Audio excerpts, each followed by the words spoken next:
I was standing on my dock in Annapolis, Maryland, watching the sunrise paint the Chesapeake Bay in shades of orange and gold, when I heard the distinctive rumble of multiple boat engines approaching my property. It was 6:30 on a Saturday morning, and I had just come off a 14-hour shift at Coast Guard Sector Maryland National Capital Region headquarters. All I wanted was to enjoy my coffee and maybe take my sailboat out for a quiet morning sail before crashing for some much-needed sleep. The rumble grew louder, and I squinted across the water to see not one, not two, but 5 luxury boats heading directly toward my private dock. Leading the flotilla was a gleaming white yacht that had to be at least 60 feet long, and standing at the bow like some kind of nautical figurehead was a woman I recognized immediately. Patricia Carmichael, the newly appointed president of our waterfront estate's homeowners association and the absolute bane of my existence for the past 3 months. My name is Robert Erikson, and I had lived in this waterfront community for 7 years. I bought the property specifically because it came with deep water dock access and enough space to keep my 28-foot sailboat, the Blue Horizon, which I had owned for 12 years and maintained better than most people maintain their cars. I am a Coast Guard captain with 18 years of service, currently overseeing maritime safety operations for the entire Chesapeake region, and I take watercraft regulations very seriously. Patricia had moved into the community last spring with her investment banker husband and immediately inserted herself into every aspect of neighborhood governance.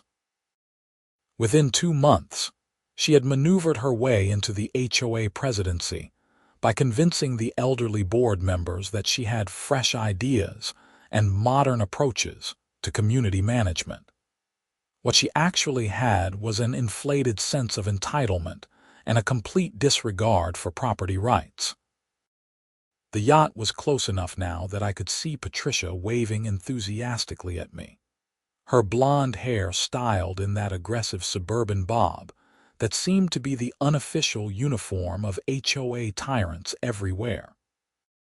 She was wearing a white sundress and oversized sunglasses despite the early hour, and she had a champagne flute in her other hand. "Good morning, Robert," she called out as the yacht began maneuvering toward my dock. "Beautiful day for a party, is it not?" I set my coffee down on the dock railing and walked to the edge. "Patricia, what are you doing? This is my private dock." "Oh, do not be such a spoilsport," she laughed, that shrill sound that always made my teeth clench. "The HOA has decided to host a welcome summer social, and your dock is absolutely perfect for it. You have the best location in the entire community, and it would be selfish not to share it with your neighbors." I felt my jaw tighten. You cannot just commandeer someone's private property for an HOA event. This dock is part of my deeded property. You need to turn those boats around and find another location. Patricia's smile hardened into something resembling a shark's grin. "Actually, if you had read the revised community guidelines that were passed at last month's meeting, you would know that all waterfront amenities are subject to HOA use for community events. We took a vote. I was working last month. I am a Coast Guard captain, Patricia. I do not always have the luxury of attending HOA meetings about what color people can paint their mailboxes. Well, that is not my problem, is it? The vote was legitimate and we have every right to be here. Now, if you will excuse me, we have a party to set up." Before I could respond, the yacht's captain began bringing the massive vessel alongside my dock. I could see several things wrong with the approach immediately. The captain was coming in too fast, at the wrong angle, and he clearly had no idea how to handle a vessel of that size in the current and wind conditions we were experiencing. The Chesapeake Bay might look calm to amateurs, but there were crosscurrents along this section of shoreline that required experienced navigation. "Tell your captain to abort that approach," I shouted. "He is coming in too hot and he is going to hit my sailboat." The Blue Horizon was moored on the right side of my dock, exactly where she should be, secured with proper lines and fenders. She was a beautiful Columbia 28, a classic design from the 70s that I had restored myself over the course of 3 years. Every piece of hardware, every inch of rigging, every coat of marine varnish represented hours of my labor and significant financial investment. Patricia waved her hand dismissively. "Oh, Captain Reynolds knows what he is doing. He has been boating for years." "I do not care if he has been boating since the Mayflower landed. He needs to abort that approach right now." But it was too late. The yacht continued its forward momentum, and I watched in horror as the captain tried to reverse engines at the last second. The massive vessel's stern swung out, and the swim platform on the back of the yacht crashed directly into the Blue Horizon's port side with a sickening crunch of fiberglass and the sharp crack of breaking wood. I was already running down the dock as the yacht finally came to a stop, its hull now pressed against my dock pilings with enough force that I could hear the wood groaning. The other boats in Patricia's flotilla had stopped their approach, their passengers staring in shock at what had just happened. The Blue Horizon was listing badly to port, and I could see a massive gash in her hull just above the waterline. But that was not the worst of it. The impact had broken one of her mooring cleats completely off, and the stress had caused the bow line to snap. Combined with the wake from the yacht's engines, my sailboat was now taking on water and beginning to sink. I did not hesitate. I kicked off my shoes and dove into the water, swimming to the Blue Horizon as fast as I could.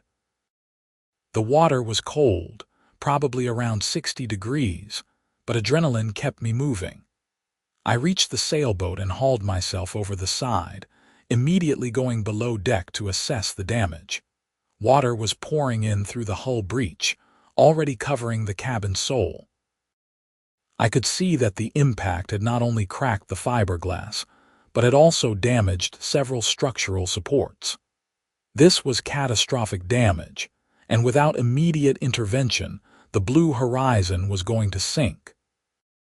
I grabbed my emergency pump from the storage locker and tried to get it running, but there was too much water coming in too fast. I needed to either get her to shallow water or get proper salvage equipment here immediately. I pulled out my phone, grateful that I kept it in a waterproof case, and called my colleague Lieutenant James Morrison, who was on duty at the Sector Command Center. "Morrison, it is Erikson. I need an immediate damage control response at my residence. I have a 28-foot sailboat taking on water after a collision. I need a salvage pump and a response team here as soon as possible." "Copy that, Captain. What is your status?"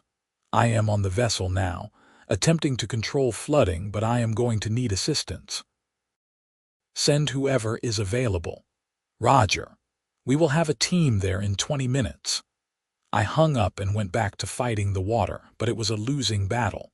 I could feel the Blue Horizon settling lower in the water, and I knew I needed to evacuate before she went down completely. I grabbed my ship's papers, my emergency gear, and anything else valuable I could quickly reach, stuffed it all into a waterproof bag, and climbed back up to the deck. The Blue Horizon was now sitting significantly lower in the water, her starboard side still above the waterline but her port side nearly submerged. I estimated I had maybe 10 minutes before she went under completely. I dove back into the water and swam to my dock, where Patricia was now standing with a group of her party guests, all of them holding champagne glasses and looking at the sinking sailboat like it was some kind of interesting spectacle.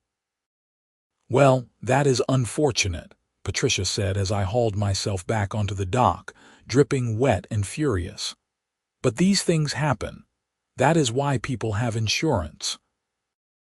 I stood there, water dripping from my clothes, my phone pressed against my chest as I stared at this woman who had just caused thousands of dollars in damage to my property and seemed completely unconcerned about it. Patricia, your yacht just destroyed my sailboat.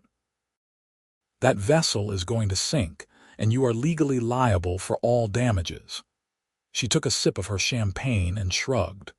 I hardly think that is fair. Captain Reynolds was simply trying to dock where we had every right to be. If your sailboat was in the way, that is really more your fault than ours, is it not? I felt my hands clench into fists. I had dealt with a lot of difficult situations in my Coast Guard career. I had overseen rescue operations in hurricane conditions, managed oil spill responses, and coordinated security operations for presidential visits. But I had never encountered someone quite as infuriatingly entitled as Patricia Carmichael. "Let me explain something to you very clearly," I said, keeping my voice level despite my anger. "First, you did not have the right to be at my dock. You cannot vote to seize someone's private property for HOA use. That is not how property rights work, and any attorney will tell you that your little vote was completely invalid. Second, the captain of that yacht operated his vessel in a negligent manner, causing a collision that resulted in severe damage to my property. That makes both him and you, as the person who hired him, liable for damages. Third, and most importantly, you have now created a maritime incident in a federal waterway, which falls under Coast Guard jurisdiction. As a Coast Guard captain, I am required to report this incident, and there will be a full investigation." Patricia's smile finally faltered. "Now wait just a minute. There is no need to involve federal authorities. This is just a little accident between neighbors." "A little accident?" "Patricia, my sailboat is sinking as we speak. That constitutes a hazard to navigation and a potential pollution source if fuel or other contaminants enter the water. This is absolutely a federal matter." Behind me, I could hear the Blue Horizon's mast beginning to tilt as the vessel settled lower. Several of Patricia's guests had their phones out now, recording everything. The other boats in her flotilla were slowly backing away, clearly not wanting to be associated with this disaster. "I think you are overreacting," Patricia said, but her voice had lost some of its confidence. "I am sure we can work this out between ourselves. There is no need to make this into some big federal case. That is not your decision to make. Now, I am giving you an official order as a Coast Guard captain. You need to get that yacht away from my dock immediately, and you need to provide your insurance information and the captain's credentials for the incident report. You cannot order me around. I am the HOA president, and I am a federal officer with authority over all maritime activities in this region. Your HOA presidency means absolutely nothing in this context. Move the yacht now, or I will have it seized as evidence in a maritime accident investigation." Patricia's face had gone red, and I could see her struggling between her desire to continue arguing and her growing realization that she might actually be in serious trouble. Finally, she turned and shouted at Captain Reynolds to move the yacht away from the dock. The yacht's engines rumbled back to life, and the vessel slowly pulled away, leaving a clear view of the Blue Horizon's final moments. My sailboat gave one last settling motion, her mast tilting at a crazy angle, and then she slipped beneath the surface in a rush of bubbles and debris. All that remained visible was about 3 feet of her mast sticking up from the water like a grave marker. I stood there, watching 12 years of memories and countless hours of work disappear under the murky water of the Chesapeake Bay. The Blue Horizon had carried me through good times and bad. She had been my escape from the stress of work, my meditation space, and my pride and joy. And now she was gone, sitting on the bottom of the bay in 20 feet of water because a HOA Karren thought she could throw a party on my dock. The sound of approaching sirens pulled me from my thoughts. The Coast Guard response team was arriving, along with what looked like several county police vehicles. Word had apparently spread quickly about the incident, because I could see neighbors gathering along the shoreline, and more phones were out recording everything. Lieutenant Morrison was the first to reach me, followed by 2 enlisted personnel carrying salvage equipment. "Captain Erikson, what is your status?" "I am fine, but the blue horizon is on the bottom. 20 feet of water, approximately 40 yards off the dock. No fuel leak that I can see, but we will need to do a proper assessment." Morrison nodded and immediately began coordinating with his team. Within minutes, they had diving equipment in the water and were surveying the damage. Meanwhile, a county sheriff's deputy approached me, looking confused about who had jurisdiction. "Sir, I am Deputy Chen. We got a call about a boating accident." I explained the situation quickly, including Patricia's unauthorized use of my dock and the yacht captain's negligent operation. Deputy Chen took notes and then went to speak with Patricia, who was now huddled with several of her party guests on the yacht, which had anchored about 100 yards offshore. Over the next hour, the situation evolved into a full-scale incident investigation. The Coast Guard team confirmed that the blue horizon was sitting on the bottom with severe structural damage. They set up a safety perimeter around the sunken vessel and began making arrangements for proper salvage operations. The county sheriff's office took statements from everyone present, including several of Patricia's guests, who confirmed that I had warned about the dangerous approach before the collision occurred. Patricia tried multiple times to convince the authorities that this was just an unfortunate accident and that she should not be held responsible. She insisted that the HOA vote gave her the right to use my dock, that Captain Reynolds was an experienced boater who could not have prevented the accident, and that I was making a big deal out of nothing because I had some kind of personal vendetta against her. None of it worked. Deputy Chen explained that the HOA could not vote to override private property rights, and that Patricia could be charged with trespassing. The Coast Guard investigator, a stern woman named Lieutenant Commander Sarah Foster, informed Patricia that Captain Reynolds would be required to submit to a formal investigation regarding his vessel operation, and that preliminary findings suggested negligent navigation. By noon, the party that Patricia had planned was completely canceled, and most of her guests had left in embarrassed silence. The yacht had been impounded as evidence, much to the fury of its owner, who apparently had no idea that Patricia was planning to use it to crash a private dock. Captain Reynolds was facing potential charges ranging from negligent operation to failure to maintain proper lookout. But Patricia was not done yet. As the authorities began to wrap up their initial investigation, she marched down my dock one more time, her sundress now wrinkled, and her hair disheveled from the stress of the morning.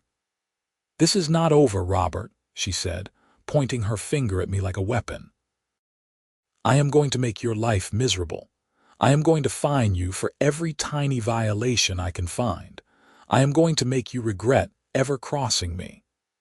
I had changed into dry clothes by this point and had a cup of coffee in my hand that Morrison had kindly brought me from my house. I looked at Patricia calmly and took a sip before responding. "Patricia, let me give you some free legal advice. Right now, you are looking at civil liability for the destruction of my sailboat, which is worth approximately $45,000 in its current restored condition. You are also looking at potential criminal charges for trespassing. If you continue to harass me or abuse your position as HOA president to retaliate against me, I will add charges of harassment and abuse of authority to the list. I have 18 years of experience documenting incidents and building legal cases. I promise you, you do not want to go down this road. You cannot threaten me. I am not threatening you. I am explaining the legal consequences of your actions. There is a difference. Lieutenant Commander Foster approached us at that moment. Miss Carmichael, we need you to come with us to provide a formal statement. We also need contact information for your attorney, as there will be civil and potentially criminal proceedings resulting from this incident. Patricia's mouth opened and closed several times, but no sound came out. Finally, she turned and stalked back toward the yacht, which was now being moved to a Coast Guard facility for a full investigation. Over the next several weeks, the full scope of Patricia's negligence became clear. The Coast Guard investigation revealed that Captain Reynolds was actually not properly licensed to operate a vessel of that size, and that Patricia had hired him based solely on his claims of experience, without verifying his credentials. The yacht's owner, a wealthy businessman named Theodore Grant, was furious when he learned that Patricia had used his vessel without proper permission for an unauthorized HOA event, and he immediately filed his own lawsuit against her. The county attorney's office decided to press charges for criminal trespassing, and the judge assigned to the case was not sympathetic to Patricia's arguments about HOA authority. Meanwhile, I filed a civil suit for the full value of the Blue Horizon, plus salvage costs, plus compensation for emotional distress and loss of use. The HOA board held an emergency meeting 2 weeks after the incident, and I made sure to attend this one despite my work schedule. The meeting was held in the community clubhouse, a small building near the neighborhood entrance that usually hosted book clubs and yoga classes. When I arrived, the room was packed with residents who had heard about the incident and wanted answers.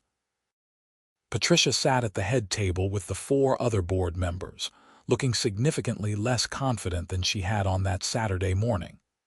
Her lawyer, a nervous-looking man in an ill-fitting suit, sat beside her, occasionally whispering in her ear.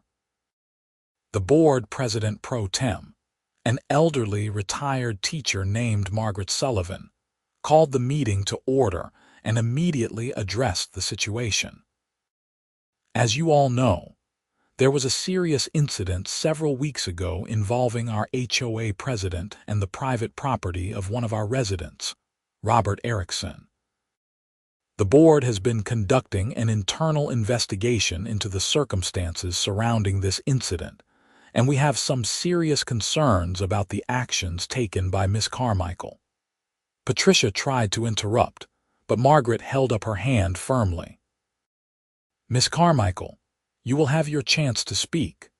First, I want to make it clear to all residents that the vote taken last month regarding the use of private docks for HOA events was not conducted properly. Several board members, myself included, were not present for that vote, and there was no proper notice given to the community as required by our bylaws. That vote is hereby declared invalid. A murmur ran through the crowd, and I saw several residents nodding in agreement. Margaret continued, "Furthermore, even if the vote had been valid, it would not have superseded individual property rights. We have consulted with our HOA attorney, and she has confirmed that we cannot vote to seize or commandeer private property for community use. Miss Carmichael's actions in using Mr. Erikson's dock without permission constituted trespassing, and her negligence led directly to the destruction of his sailboat." Patricia stood up abruptly. "This is ridiculous. I was acting in the best interests of the community. Everything I did was to bring neighbors together and create a sense of unity. If Robert had not been so selfish about his dock, none of this would have happened. The room erupted in angry voices. Several residents stood up and began shouting their own complaints about Patricia's behavior since she became president. One man mentioned receiving a fine for having his trash cans visible from the street 10 minutes before the designated time. A woman complained about being cited for planting flowers that were not on the approved list. Another resident brought up the incident where Patricia had tried to force him to remove a swing set because it was not aesthetically consistent with the neighborhood character. Margaret banged her gavel repeatedly, trying to restore order. "Please, everyone, let us handle this properly. Miss Carmichael, the board has voted to remove you from your position as president, effective immediately. Furthermore, we are recommending that you resign from the board entirely to avoid further legal complications for yourself and the HOA." "You cannot do this to me," Patricia shrieked. "I have done nothing wrong. I am the best president this HOA has ever had." "Miss Carmichael," Margaret said firmly, "you have exposed this HOA to significant legal liability. Mr. Erikson's lawsuit names both you personally and the HOA as defendants. Our insurance company is refusing to cover the claim because your actions were outside the scope of your authority and involved criminal behavior. The HOA could be facing hundreds of thousands of dollars in damages, and it is all because of your reckless disregard for proper procedures and the law." I watched as the reality of the situation finally seemed to sink in for Patricia. Her face went pale, and she sat down heavily in her chair. Her lawyer leaned over and whispered something urgent in her ear, and she nodded slowly. I want to request a closed session to discuss this with the board privately," she said quietly. Margaret shook her head. "I am afraid that is not possible. This matter has already gone too far for private negotiations. The board's decision stands. You are removed as president, and we strongly encourage you to resign from the board. If you do not resign voluntarily, we will hold a recall vote, and I assure you, it will not go in your favor." Patricia looked around the room at the dozens of angry faces staring back at her. Finally, she stood up, grabbed her purse, and walked out of the meeting without another word. Her lawyer scrambled to gather his papers and hurried after her. The rest of the meeting focused on damage control and next steps. The board voted unanimously to cooperate fully with my lawsuit and to accept responsibility for not properly supervising Patricia's actions. They also agreed to revise the HOA bylaws to prevent any future president from having unchecked authority over community decisions. As the meeting wrapped up, several neighbors approached me to express their support and apologize for not speaking up sooner about Patricia's behavior. One of them, a retired attorney named Frank Morrison, offered to help me with my case if I needed any additional legal support. "That woman has been a menace since the day she moved in," Frank said, shaking his head. "Someone needed to stand up to her, and I am glad it was someone who actually had the authority and knowledge to do it properly." Over the next several months, the legal proceedings moved forward. The criminal trespassing case was relatively straightforward. Patricia pleaded no contest to avoid a trial, and she received a fine and probation. The judge also ordered her to attend a course on property rights and community governance, which I found oddly fitting. The civil case was more complex. My attorney, a sharp maritime lawyer named Rebecca Chen, built an airtight case demonstrating the full extent of the damages. We had the Coast Guard investigation report, which clearly established Captain Reynolds' negligence and Patricia's responsibility as the person who hired him and directed the unauthorized use of my dock. We had witness statements from multiple party guests who confirmed that I had warned about the dangerous approach. We had documentation of the Blue Horizon's value, including recent appraisals and receipts for all the restoration work I had done. Patricia's defense tried to argue that the collision was an unforeseeable accident and that she should not be held responsible for Captain Reynolds' actions. They also attempted to claim that the Blue Horizon was overvalued and that I was trying to inflate the damages. Neither argument held up under scrutiny. The trial took place on a cold February morning in the Anne Arundel County Circuit Court.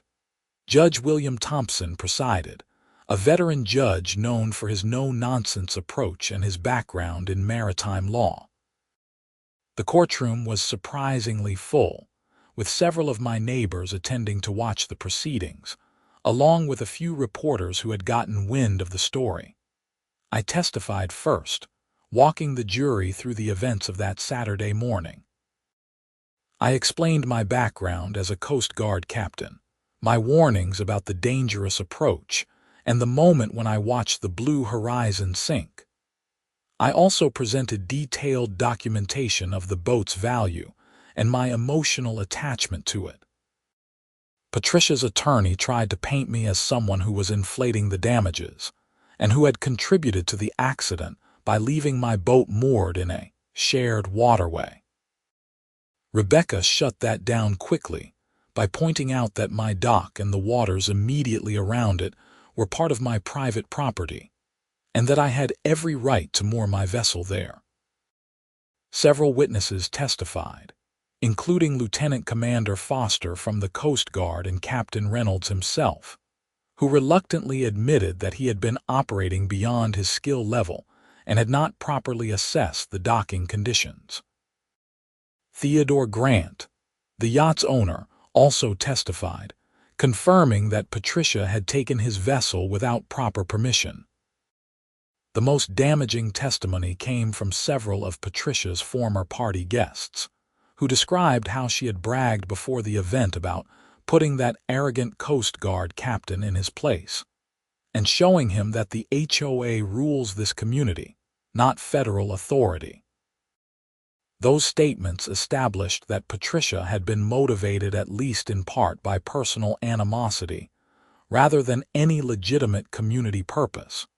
When it was Patricia's turn to testify, she tried to maintain that she had been acting in good faith for the community's benefit. But under cross-examination, Rebecca exposed the numerous inconsistencies in her story and her complete lack of remorse for the damage she had caused. Patricia became increasingly agitated on the stand, eventually snapping at Rebecca and the judge, which did not help her case at all. The jury deliberated for less than 3 hours before returning with a verdict. They found Patricia liable for the full amount of damages I had claimed, including the value of the Blue Horizon, salvage costs, storage fees for the wreckage, and compensation for emotional distress. The total came to just over $87,000. Additionally, the jury awarded punitive damages of $50,000 based on Patricia's reckless disregard for my property rights and her malicious motivation. Patricia's face went white as the verdict was read. Her attorney immediately indicated that they would appeal, but Judge Thompson noted for the record that the evidence had been overwhelming and that he saw little chance of a successful appeal. As we left the courtroom, Rebecca turned to me with a satisfied smile. That was one of the cleanest cases I have ever handled. She made it easy by being so obviously in the wrong and so unrepentant about it. I just want to be able to replace my boat, I said. The Blue Horizon was not just property to me. She was part of my life. Well, with this settlement, you will be able to buy a very nice replacement and still have money left over. And Patricia is going to be paying for her arrogance for a long time. The appeals process took another 6 months, but ultimately, Patricia's appeal was denied. She was ordered to pay the full judgment, and when she failed to do so within the specified time period, her wages were garnished and a lien was placed on her house. The stress of the legal proceedings and the financial burden apparently put significant strain on Patricia's marriage. I heard through the neighborhood grapevine that her husband had been furious when he learned the full extent of her actions and the financial liability she had created. They separated about 8 months after the trial, and Patricia moved out of the community entirely.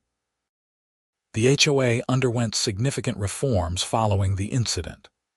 The new board president, a sensible accountant named David Porter, implemented strict guidelines about board authority and required all major decisions to go through proper legal review before implementation. He also reached out to me personally to apologize for the HOA's role in the disaster and to ensure that I knew the board supported me fully. As for me, I used the settlement money to purchase a beautiful 32-foot Catalina sailboat that I named the Blue Horizon Roman II. She was bigger and more modern than my old boat, but I had her painted in the same colors and installed a small brass plaque on the helm that read, "In memory of the original Blue Horizon, 1972, 2024. The first time I took her out on the Chesapeake Bay, it was a perfect spring morning, much like that fateful Saturday when Patricia had decided to throw her yacht party. The water was calm, the sun was bright, and the wind was steady from the south. As I sailed past my dock, I looked down at the spot where the original Blue Horizon had rested on the bottom for 3 months before salvage operations finally removed her. Morrison had come along for this maiden voyage, and he stood next to me at the helm, enjoying the peaceful morning. "You know," he said, "the whole station has been talking about how you handled that situation.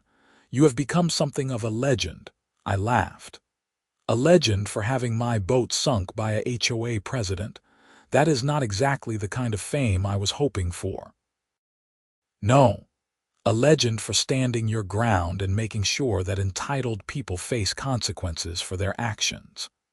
Do you know how many times we deal with recreational boaters who think the rules do not apply to them because they are rich or important or whatever?" It was satisfying to see someone like Patricia Carmichael actually held accountable. As we sailed further out into the bay, I thought about everything that had happened over the past year. The anger I had felt watching the Blue Horizon sink had long since faded, replaced by a sense of justice served and lessons learned. Patricia had learned that HOA authority had limits and that federal law superseded neighborhood bylaws. The community had learned to be more careful about who they elected to positions of power. And I had learned that sometimes the best response to a bully was simply to stand firm and let the law work the way it was supposed to. Later that afternoon, as we sailed back toward home, I noticed a for sale sign in front of Patricia's old house. The realtor I spoke with later told me that the house had sold quickly to a young couple with a baby, both of them quiet professionals who just wanted a nice place to raise their family. They seemed like exactly the kind of neighbors that a community should want. The new HOA board organized a proper welcome event for them, held in the community clubhouse with proper planning, and no unauthorized use of anyone's private property. I attended with a bottle of wine as a housewarming gift, and the young couple seemed genuinely pleased to meet their neighbors in such a friendly, drama-free environment. As spring turned to summer, life in waterfront estates returned to a comfortable normalcy. I continued my work at Coast Guard Sector, Maryland, handling the various maritime incidents and operations that came across my desk. But now, when I came home after a long shift, I could take the Blue Horizon Roman II out on the water and leave the stress behind, confident that my dock would remain my own private space.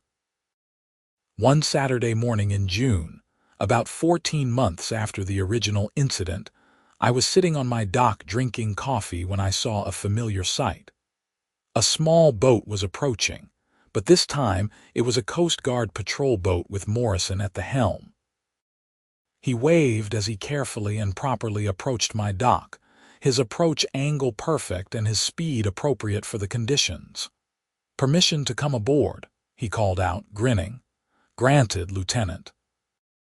Though I have to say, your docking approach is significantly better than the last person who tried to use my dock without permission." Morrison laughed as he tied up the patrol boat. "I brought breakfast," he said, holding up a bag from our favorite waterfront diner.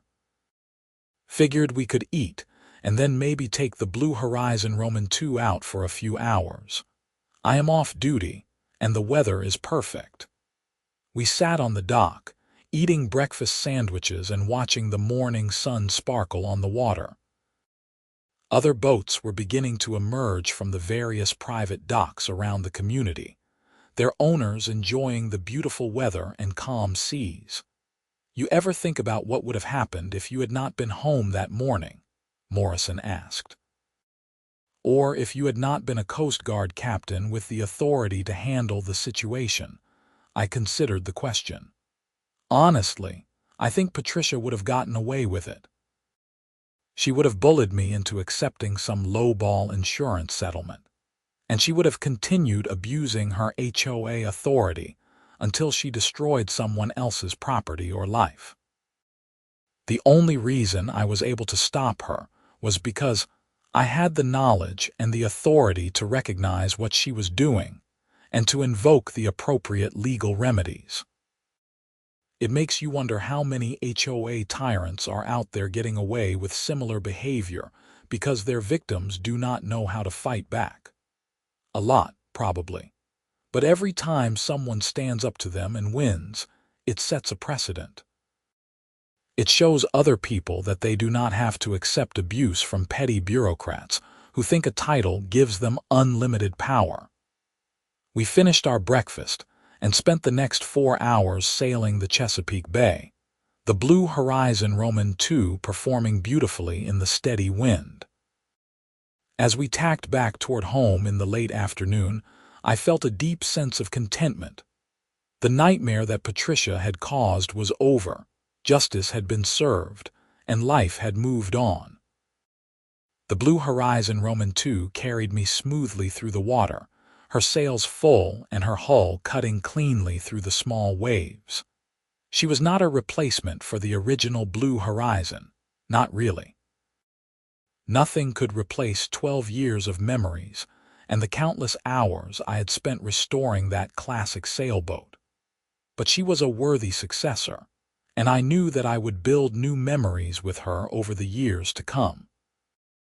As we approached my dock, I saw several of my neighbors waving from their own properties, friendly greetings from people I had come to know better over the past year. The community had been through a difficult period, but we had emerged stronger and more united. Patricia's reign of HOA terror had ended, and the neighborhood had returned to being the peaceful waterfront community that had attracted me in the first place. I brought the Blue Horizon Roman II alongside my dock with a perfect approach, the kind of smooth, controlled maneuver that comes from years of experience and proper training. Morrison secured the lines, and we began the process of properly stowing the sails and shutting down the systems. "Same time next week?" Morrison asked as he prepared to take the patrol boat back to the station. "Absolutely. Weather permitting, of course. Of course. Fair winds, Captain. Fair winds, Lieutenant." I watched Morrison navigate away from my dock with the same skilled precision he had shown arriving, then turned my attention to the Blue Horizon Roman II. She needed a proper wash down after the day's sailing, and I wanted to check all the rigging and systems to ensure everything was in perfect working order. As the sun began to set over the Chesapeake Bay, painting the sky in brilliant shades of orange, pink, and purple, I stood on my dock and reflected on how dramatically things had changed since that morning when Patricia had decided to throw her yacht party. I had lost a beloved sailboat but gained a new one, I had endured months of legal proceedings but emerged victorious. And I had learned that sometimes the best way to deal with a bully was simply to stand your ground, know your rights, and let justice take its course. The Blue Horizon Roman II rocked gently in her berth, secured with proper lines and fenders, exactly as a sailboat should be. My dock remained my private property, free from unauthorized HOA events. And Patricia Carmichael was somewhere else, hopefully learning from her mistakes and becoming a better person, though I honestly doubted it. But that was not my concern anymore. My concern was maintaining my vessel, performing my duties as a Coast Guard captain, and enjoying the peaceful waterfront life that I had worked so hard to achieve. Everything else was just noise. As darkness fell over the bay, I locked up the Blue Horizon Roman II and walked back to my house, tired but satisfied. Tomorrow would bring new challenges, new incidents to manage, and new responsibilities to fulfill. But tonight, I would sleep well, knowing that justice had been served and that my little corner of the Chesapeake Bay was exactly as it should be. The legal settlement had been fully paid. Patricia had moved away. The HOA was operating properly under new leadership, and the Blue Horizon Roman II was safely moored at my dock, ready for the next adventure. Sometimes, despite all the chaos and conflict, things worked out exactly as they should. And if another HOA Karren ever tried to throw a yacht party at my dock, well, they would find out very quickly that I was still a Coast Guard captain with the authority, knowledge, and determination to protect what was mine. The law was clear, the precedent had been set, and I was not going anywhere. The Chesapeake Bay continued its eternal rhythm, waves lapping against the shore, boats coming and going, life moving forward. And I was right where I belonged, doing what I loved in a home that was truly mine. 3 years after the incident, I received an unexpected letter in the mail. It was from Patricia, postmarked from somewhere in Florida. I almost threw it away without reading it, but curiosity got the better of me. The letter was surprisingly brief, and for Patricia, remarkably humble. She apologized for her actions and the damage she had caused.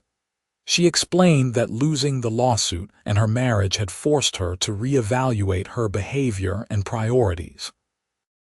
She had moved to Florida for a fresh start and was working with a therapist to address what she now recognized as serious control issues and an inflated sense of self-importance. She did not ask for forgiveness or try to minimize what she had done. She simply acknowledged her mistakes and expressed hope that I had been able to replace my sailboat and move forward with my life. The letter concluded with a simple statement that she hoped I was doing well and that she was trying to become a better person.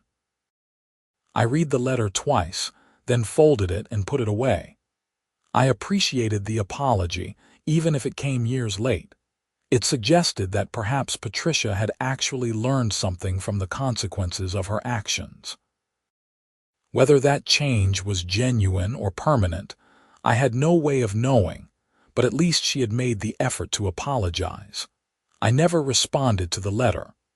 There was nothing I needed to say to Patricia, and I had no desire to reopen that chapter of my life.